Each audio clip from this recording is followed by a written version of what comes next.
Welcome to another episode of Around the Table with Powerful Women. Our guest today is a microbiologist, graphic designer, and Fayetteville City Council Member, Sonia Gutiérrez. Welcome to the show, Sonia. Thank you very much for having me. Oh, we're delighted. Let's introduce ourselves. We should introduce ourselves. I guess I didn't do that. So I'm Wendy Love Edge. I'm Joy Caffrey. I'm Christi Daniels. All right.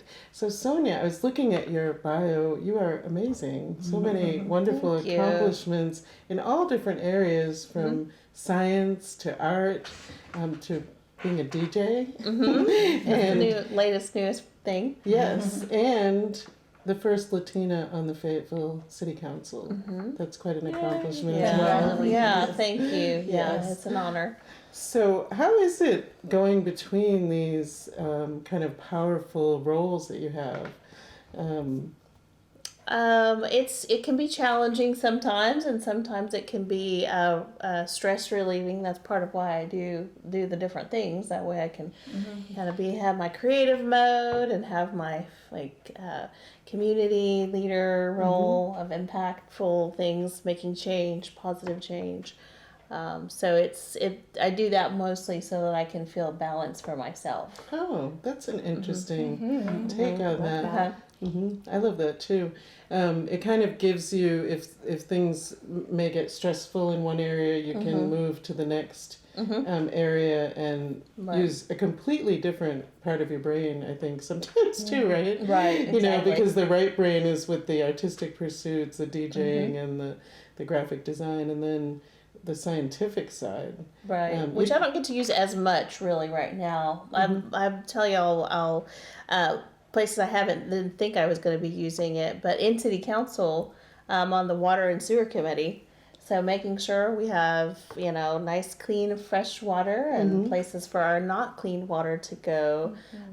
So I've been assigned to be on that committee, and I actually have had to kind of recall some microbiology in that for that cleaning process. So unexpected places that your skills will be applied. That's been a good use of that. But generally, I'm not like in a lab or anything like that. Yeah. Well, I think that is really an important point for people in general, but women too. You don't have to stick with one pursuit and stay with it. And education is never wasted. Right. No. It may come up later. Like now on the city council, you have that knowledge and skills to apply to help the city. Right. So I'm also a teacher. I'm teaching currently at the community college at NWAC. And I've been teaching for over 20 years. But one of the things I always like to share with my students and my friends is, we're in the process of being trained for our next thing. And so if it's a very difficult time or trying time or easy or successful time, you're being prepared. You're in training for the next level to level up. So I always try to think of it that way. Especially if we don't understand why we're experiencing something that we're experiencing. So I was wondering too, if now in hindsight that you have these years of variety of experience, if you can recognize maybe a unique thread for yourself, especially just you bringing the uniqueness of who you are to all these various things. If there's a unique thread that actually weaves and connects the various paths of your life. Yeah, I would say there's two of them that I always seem to come back to that that kind of helps to make sure that I feel my fulfillment of myself and what I'm doing. It's creativity, and I feel like it's something between like empowerment and building up of community and people. So there's kind of those are the things that it always kind of comes back to something within that. And leadership is a part of that, and understanding processes is a part of that, details a part of that, graphic design, so helping people to put their identity out there so that they can build their business. So it kind of always kind of comes back to those things. But if those two are together, then it's even better. So I recently read the Dare to Lead book by Brene Brown, and she talks about people narrowing it down to two main values that they carry through with them and use that as their compass to answering is this act in alignment with your creativity or with empowering others or empowering yourselves. Christi? Yeah, so I'm so curious about the part, because it's so easy for us to look in hindsight and say, oh yes, everything makes sense Right. now. But when you're moving forward, did you always know that it was creativity? No, definitely not. I think that's more of probably something that it came to me more, seeing the repetition of the things that I'm interested in over time. And it possibly could even change. Maybe I don't have them exactly right, because I could feel like on the other side, it's like, what is that? It's empowerment. It's not necessarily that I want to be a leader, because I think I want to help others be fulfill themselves and what they want to reach. So leadership is part of that, but it's a different kind of thing there. So I don't even know if I have that exactly right. So maybe it changes. It's always something that's evolving. Yeah. So I'm wondering if you have, like for somebody who, say, is just starting out, right? If you could rewind back to somebody who's just leaving college, like would you have, like what would you tell them in terms of, somebody who's like a multi-potentialite, has lots of interests, lots of things wanting to come through them, and having a hard time pinpointing this is my thing, because there's so many things that they want to do. That's a very typical style of creative people.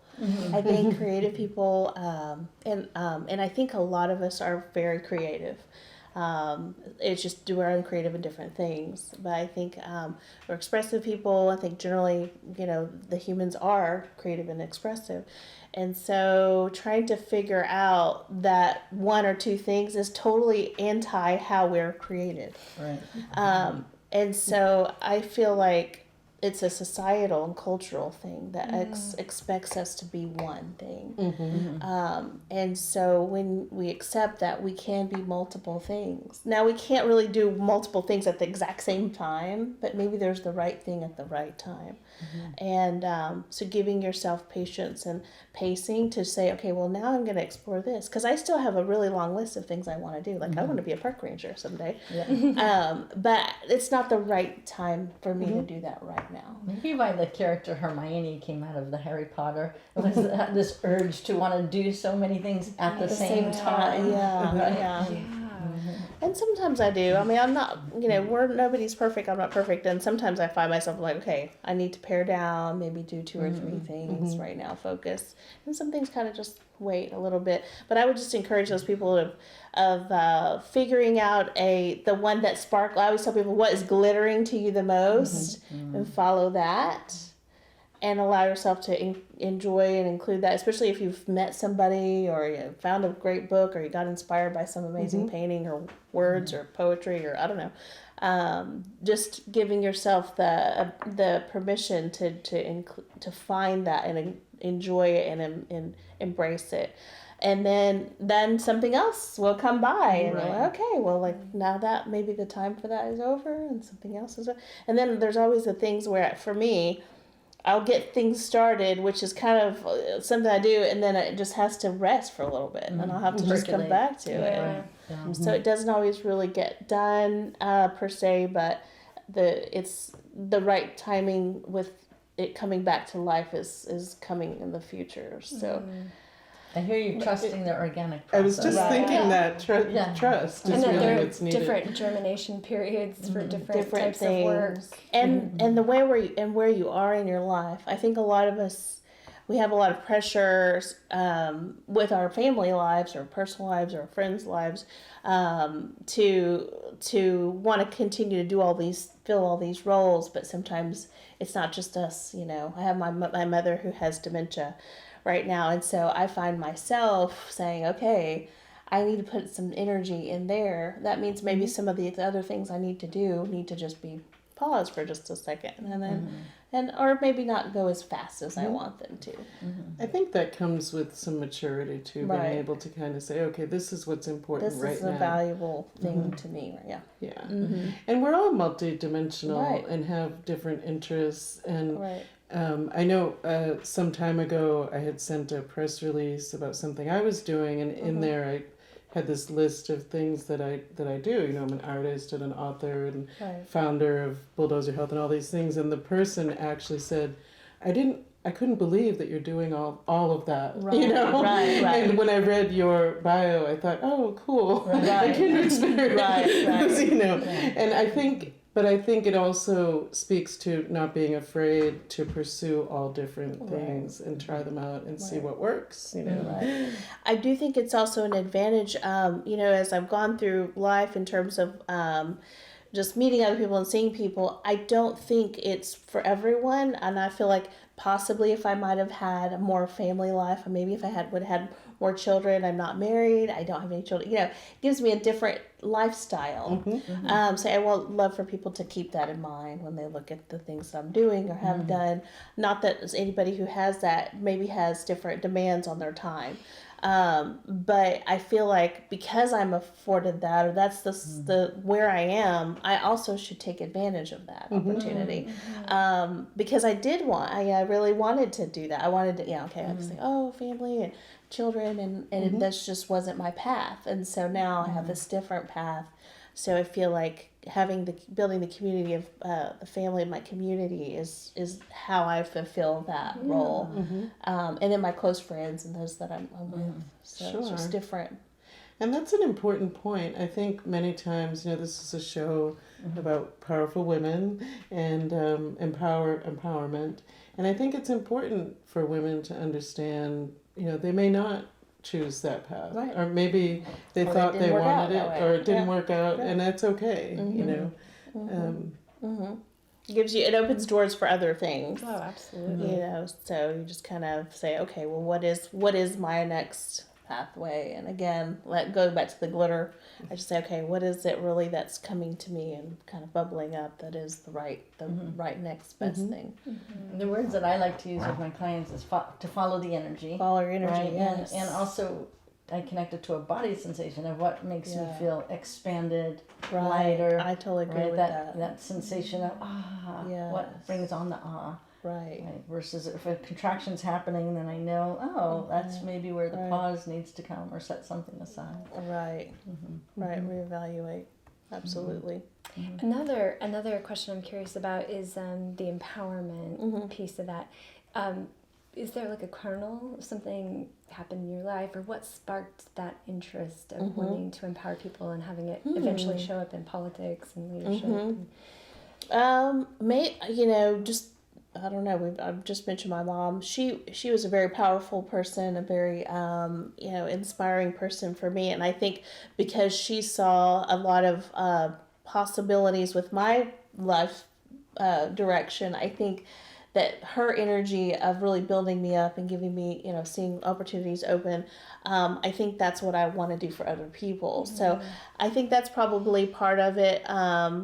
And I really had a very fortunate, upbringing that I had resources of what I needed and where I need to go. My parents were incredibly, just always trying to make sure I had anything I need for my creativity. And creativity was very, very, just built up, and resources for that. It's an important thing in your home. For them to encourage. Very encouraging. And so, I want to mention this, it's coming to mind, but my mom, when I was growing up, she would make something called a make and do box. And there would be different things in it at different times of the week. And sometimes it was just like a popsicle stick or something that I threw away or was going to throw away. And sometimes it might be some different crayons or markers or something. But so the idea was always to think of something new, creative to make with what the resources were available. And so, I look back at that experience, her being born an immigrant mother, and then she had her high school education, and that was where her education was, but just such a creative, energetic, person to design things for inspiring. And I just think, okay, well, so she just had it in her.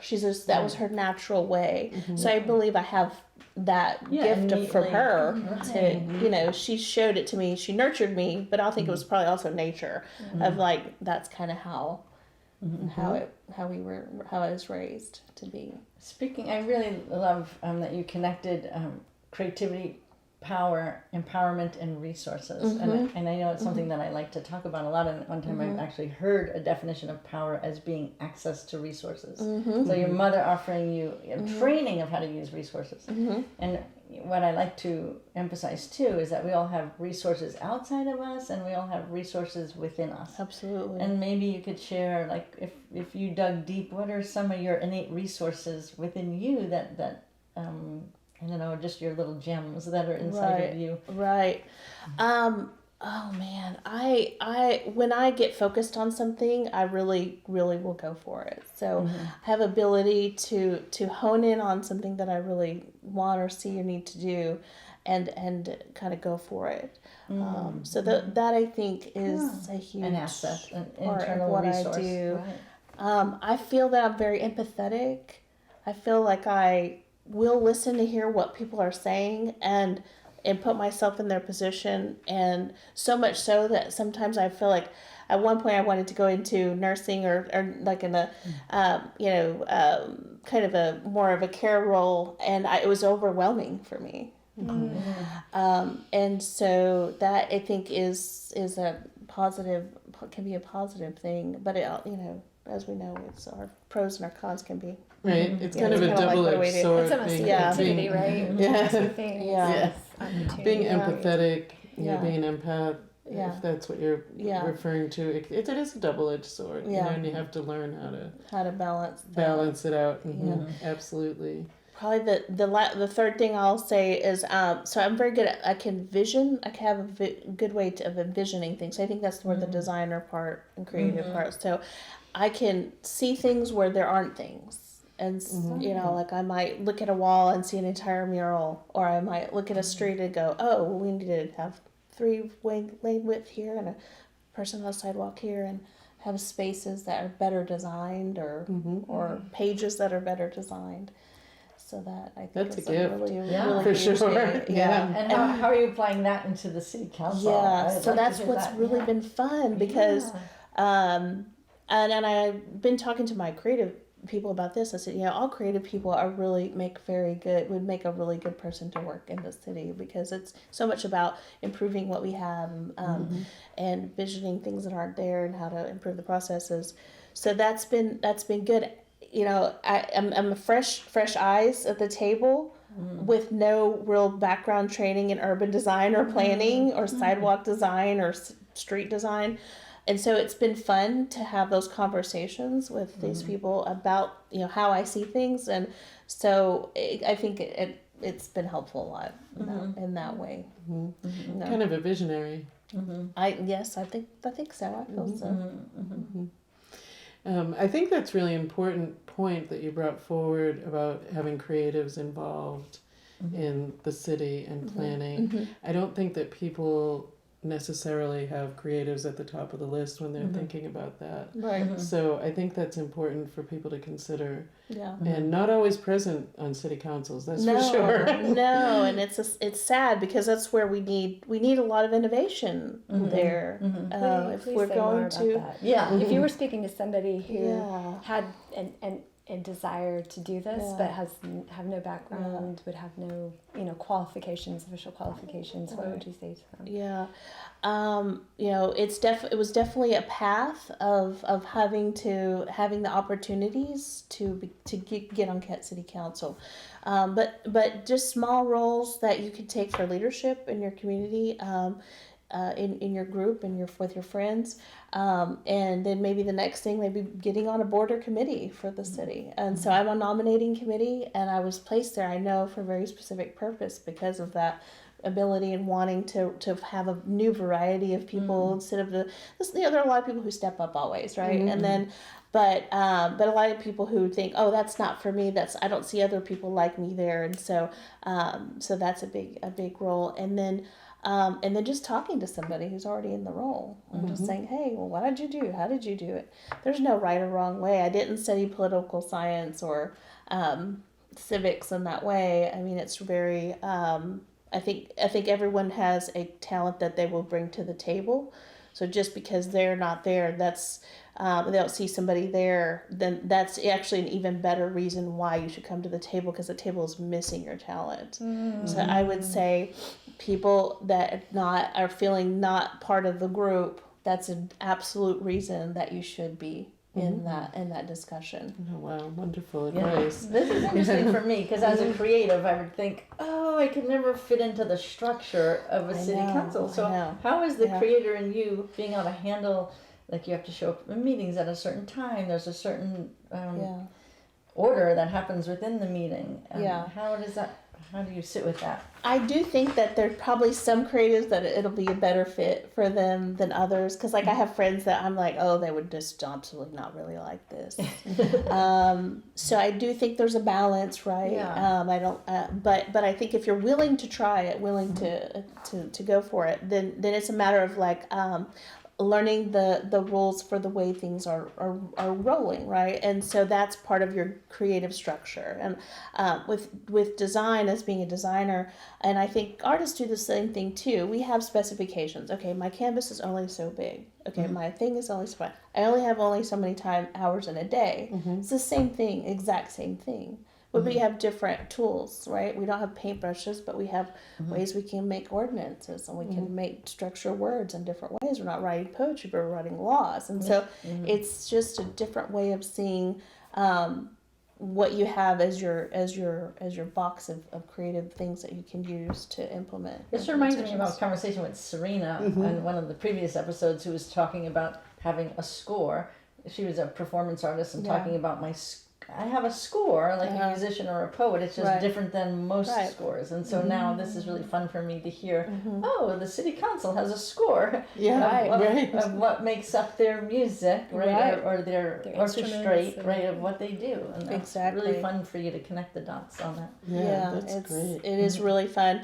And I will tell you guys really on this and share this. I didn't share this a lot in the earlier time, but I think as owning the creativeness that we bring to the table and what it is, I really do see the experience of being a city council member as an artist, a performance art, an installation art, right? Okay, so in installation art, what we do is we set up systems and things that are coming together to create a certain feeling. Okay, so if it was up to me as an installation artist, when you enter Fayetteville, you feel empowered, you feel energized, you feel you have no barriers, you feel that you're living your full dream. I love that. Yeah, so fun. Okay. Yes. And that is what I hope that I can do.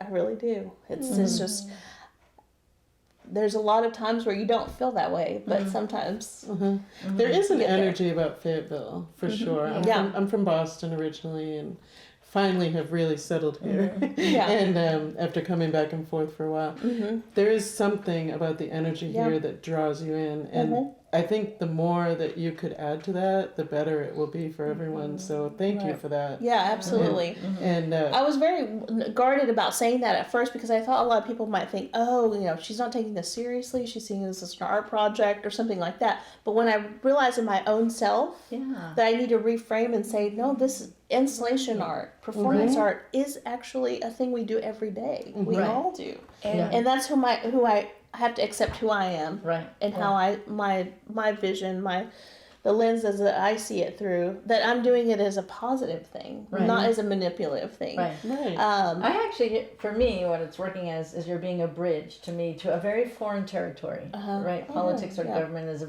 very foreign territory to me, and I just love that you're allowing me to see it through a lens that I can accept. And so thank you. Yeah. Awesome. And I've been waiting for somebody like you to show up, because the thing that always bugs me about like everything is that things are not designed for humans. Right. Now some really well designed UI kind of like and that experience is exquisite. You have like everything anticipated, and the experience and the feeling, what you're describing about driving into Fayetteville and feeling that's an art form in itself.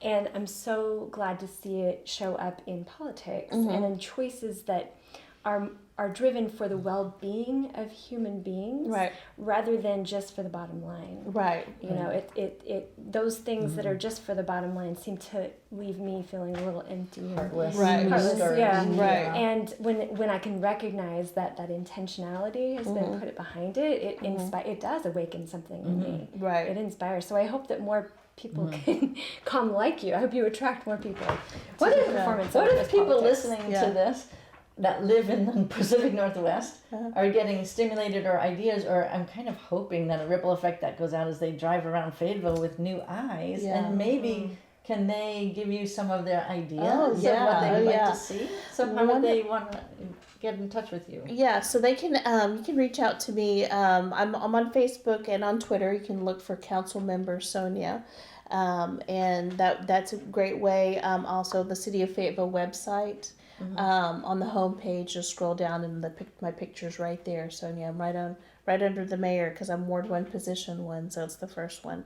My email, my phone number is there as well, so direct reach out to me. Thank you. I love it that the city council has a little bit of diversity.